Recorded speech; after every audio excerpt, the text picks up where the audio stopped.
मेरी अपनी ही संतान मेरे साथ कैसे खेल खेल रही है। और यदि उन्हें विश्वास होता कि वो आपके साथ ऐसा खेल नहीं कर सकते तो क्या वो ऐसा कर पाते? तुम तो समझो मुझ पर क्या बीत रही है। क्या नहीं सम्राट, क्यों बीत रही है और मुझसे अधिक ये आपको समझने की आवश्यकता है।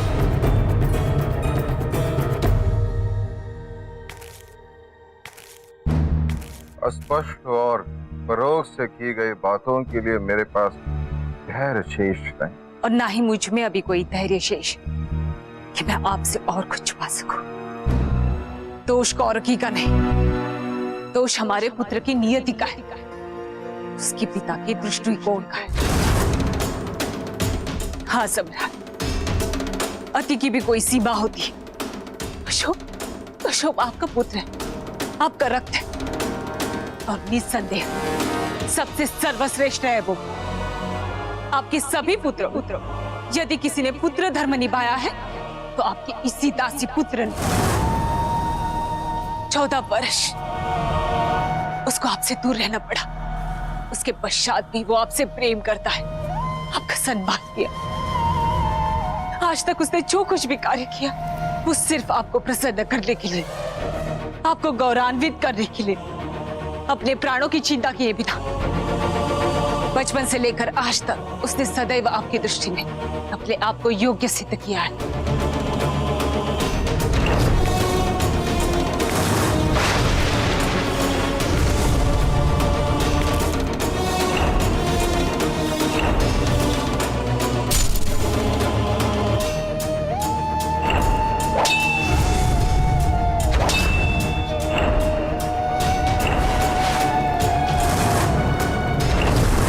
उसे कैसे पुरस्कृत किया? उसी पर संदेह करके हर बार उसका दोष ना होते हुए भी दंड दिया है उसे आपने।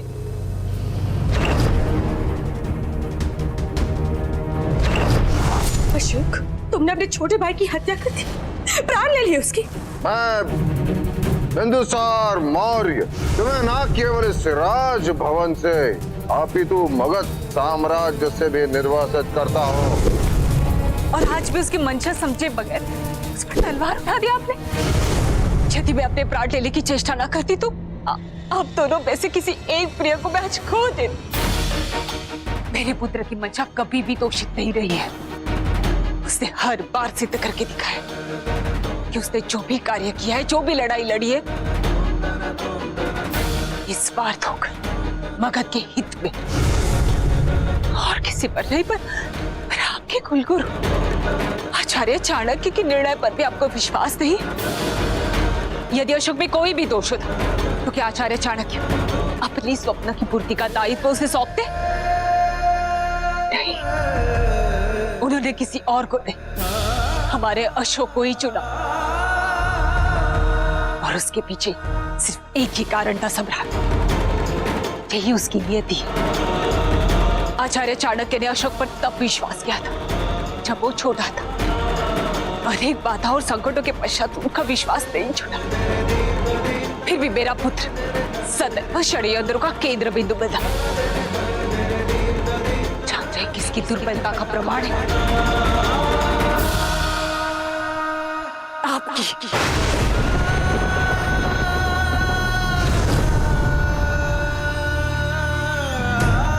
क्योंकि षड्यंत्रकारियों को भली भांति ज्ञात था कि आपको अशोक की प्रशंसा करने में भले ही समय लगे, पर यदि कभी उस पर लांछन लगे, उस पर कभी कोई आरोप लगे, उसके विरुद्ध खड़े होने के लिए आप एक क्षण का भी विलंब नहीं लगाएंगे। इतने अपमान, इतना विश्वासघात, इतना सब कुछ सहन करने के पश्चात आज भी वो हिमालय की तरह तटने खड़ा, मगध पर आने वाले हर संकट को रोकने के लिए।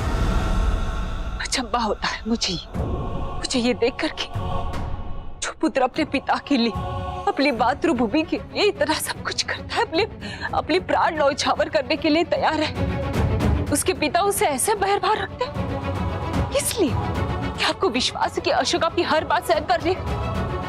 क्या यही तात्पर्य है आपका जब आप कहते हैं कि अशोक आपका प्रिय पुत्र है? नहीं, यदि ये प्रेम है सम्राट, तो अशोक के लिए मैं इसे वरदान है, अभिशाप मानती हूँ। माता पिता अपना सर्वस्व निछावर करते थे, ये तो दुर्भाग्य।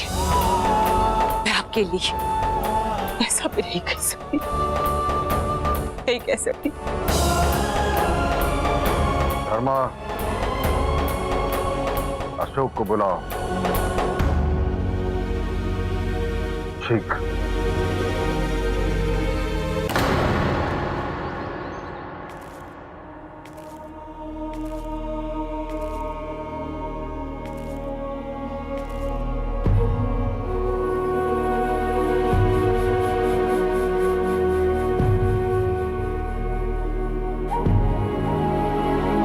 तुम्हारी मां ने जो कहा,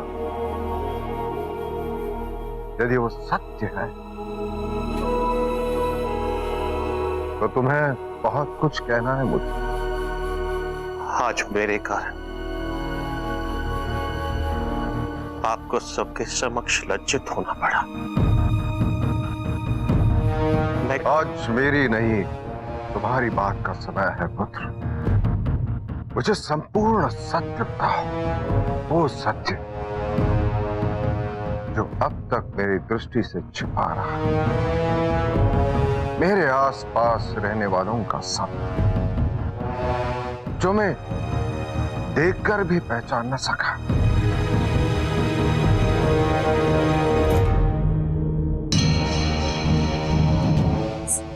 सत्य कहो पुत्र, सत्य कहो।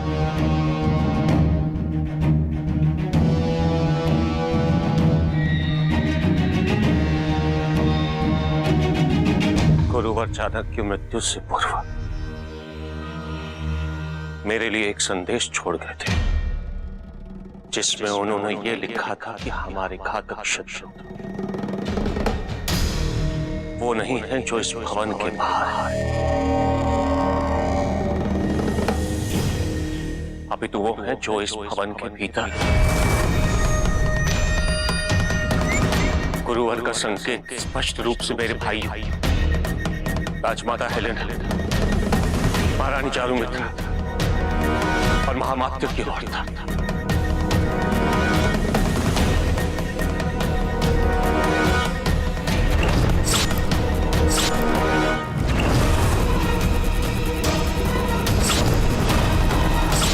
मैं तो कहता हूं आचार्य चाणक्य को जीवित रखना चाहिए था, विशेषकर आज का ये दिन देखने के लिए, क्योंकि आज का ये दिन देख के वो स्वयं ही मर जाते हैं। उनके रक्त से अपने हाथ रखने की आवश्यकता ही नहीं पड़ती हमें। मेरे पास उन्हें दोषी सिद्ध करने का भी प्रमाण नहीं था, इसीलिए वो अनुचित और राष्ट्रद्रोही कार्य निर्विघ्न होकर करते रहे।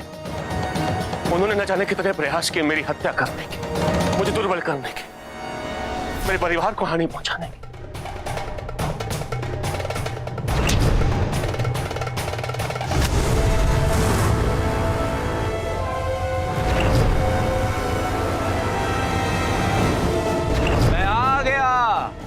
बाहर आओ अशोक।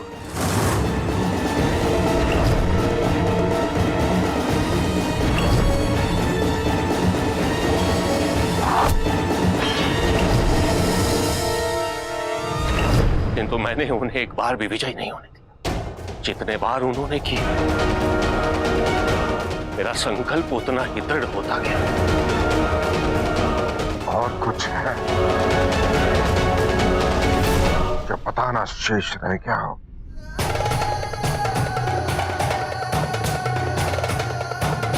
सियामक जस्टिन और नूर का पुत्र है।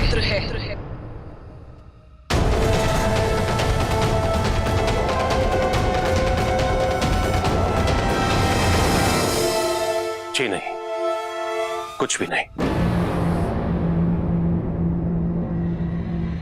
यदि तुम मेरे स्थान पर होते तो तुम क्या करते? गुरुहंतक और राजद्रोहियों को केवल एक ही दंड दिया जाता है पिताजी, मृत्यु दंड। यदि मैं होता तो उन्हें मार देता इसी क्षण। वही पुत्र, अभी नहीं। कौरकी ने उचित कहा था, बुरे को दंडित करने से अधिक महत्वपूर्ण है अच्छे को संरक्षित करना। और इस समय महत्वपूर्ण ये है कि इन षड्यंत्रों के कारण एक निर्दोष को दंड भुगतना पड़े। जो हुआ उसमें कौरकी का कोई दोष नहीं। सर्वप्रथम विवाह, तत्पश्चात स्वतंत्रता। ईश्वर से यही प्रार्थना है कि एक पिता एक पति के रूप में जो परिस्थितियां मेरे समक्ष आई उसका सामना किसी और को ना करना पड़े।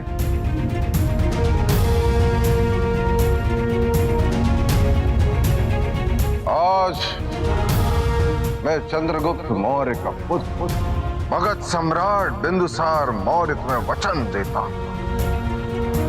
तुम्हारे विवाह के पश्चात मैं तुम्हें संपूर्ण स्वतंत्रता दूंगा, वो करने की जो उचित हो।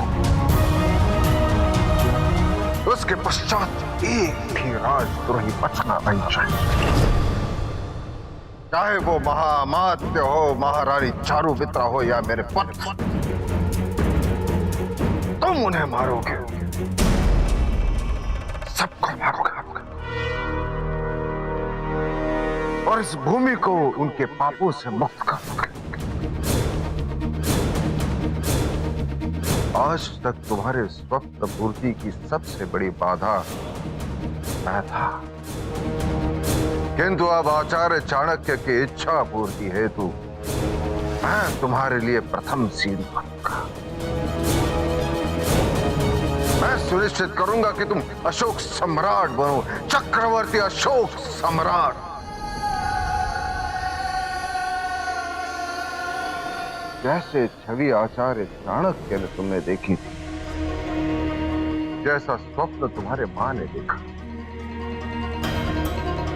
क्योंकि अब एक मां के सम्मान में होगा अखंड भारत का निर्माण, अखंड भारत का निर्माण, अखंड भारत का निर्माण।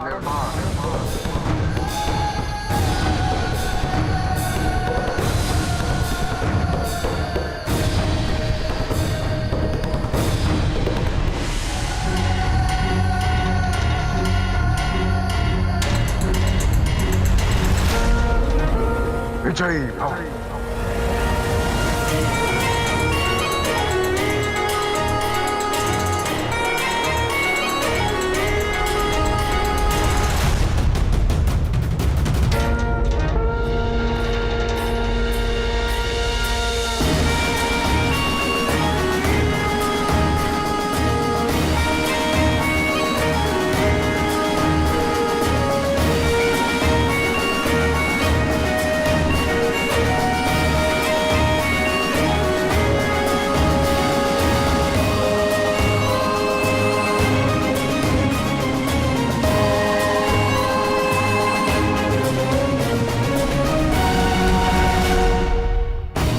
सर्वप्रथम उस सर्प जगन्नाथ से निपटने दो,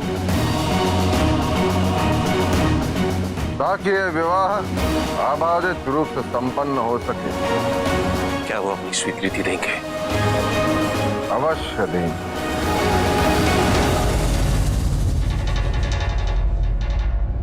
क्या अब भी तुम्हें लगता है कि मैं सही नहीं था?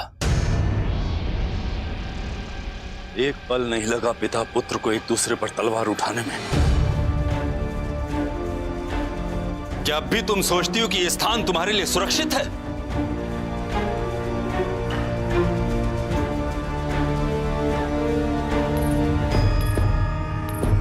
देखो पुत्री, तुम्हारे पिता इस संकट से निकलने के लिए कोई न कोई मार्ग अवश्य निकाल लेंगे, परंतु तुम्हें हमारे साथ वापस चलना होगा। ये स्थान तुम्हारे लिए योग्य नहीं है, तुम यहाँ कभी सुखी नहीं रह पाओगी। कोई भी माँ अपनी कन्या के लिए ऐसा ससुराल नहीं चाहेगी। यदि आपको अपनी पुत्री की इतनी चिंता होती तो सबसे पहले आप अपने पति को रोकती। हमारे पारिवारिक समस्याओं में हस्तक्षेप करने का अधिकार नहीं है तुम्हें। आपने जो अपराध किया है उसका दंड सम्राट आपको अवश्य देंगे। यदि भाग्य से आप जीवित बच गए तो पुत्री हत्या के पाप से मुक्त नहीं हो पाएंगे आप। पुत्री हत्या? अशोक से अलग होने के बाद कौरवकी केवल जीवित शव बनकर ही रह जाएगी। मैं आज उस राजा जगन्नाथ के पास नहीं आई हूं जिसे मैंने नदी के तट पर अपनी पुत्री की मृत्यु पर रोते बिलखते देखा था, बल्कि आज मैं उस क्रूर निर्दयी पिता के समक्ष आई हूं तो अपने स्वार्थ के लिए अशोक का विवाह कौरवकी से नहीं होने देना चाहता। यदि आपने ऐसा किया तो कौरवकी जीते जी कई बार मरेगी।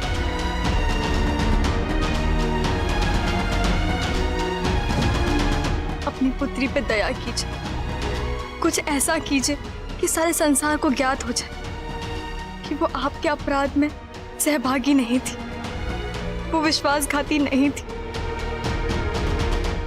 इसकी कोई आवश्यकता नहीं है देवी।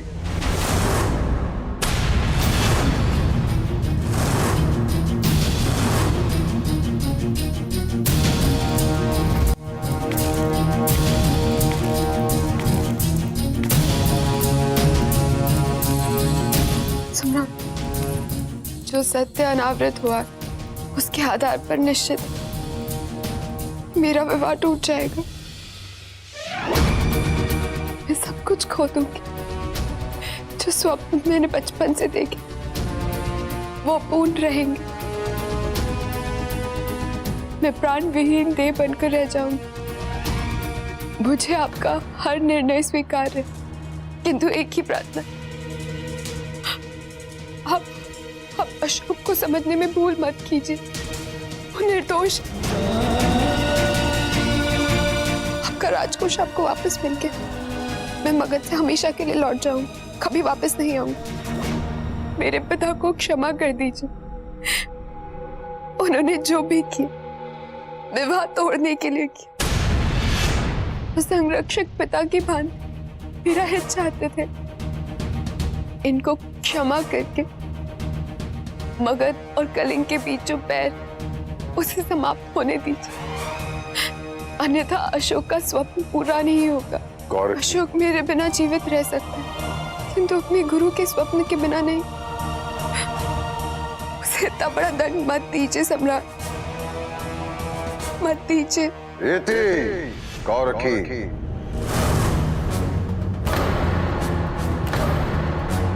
बहुत बोल लिया तुमने। अब जो मुझे कहना है वो सुनो। जैसे ही मुझे ज्ञात हुआ कि आपने मेरा गोश्त चुराया, सर्वप्रथम मेरे मन में आया कि इस तलवार से आपके शीश को धड़ से अलग करो और मगध के चौक पर लटका दूं, ताकि मगध के लोग ये देख ले कि राजकोष चुराने का परिणाम क्या होता है।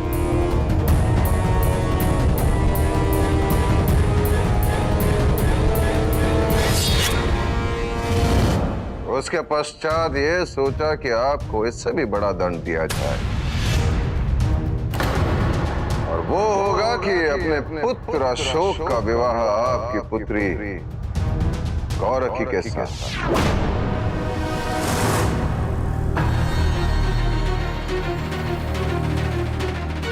विवाह तो करवा देंगे आप, परंतु मेरी अनुमति, मेरी इच्छा के बिना आपका पुत्र अशोक इस विवाह के लिए तैयार नहीं होगा।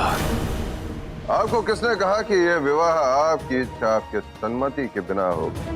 क्योंकि कुछ तो होगा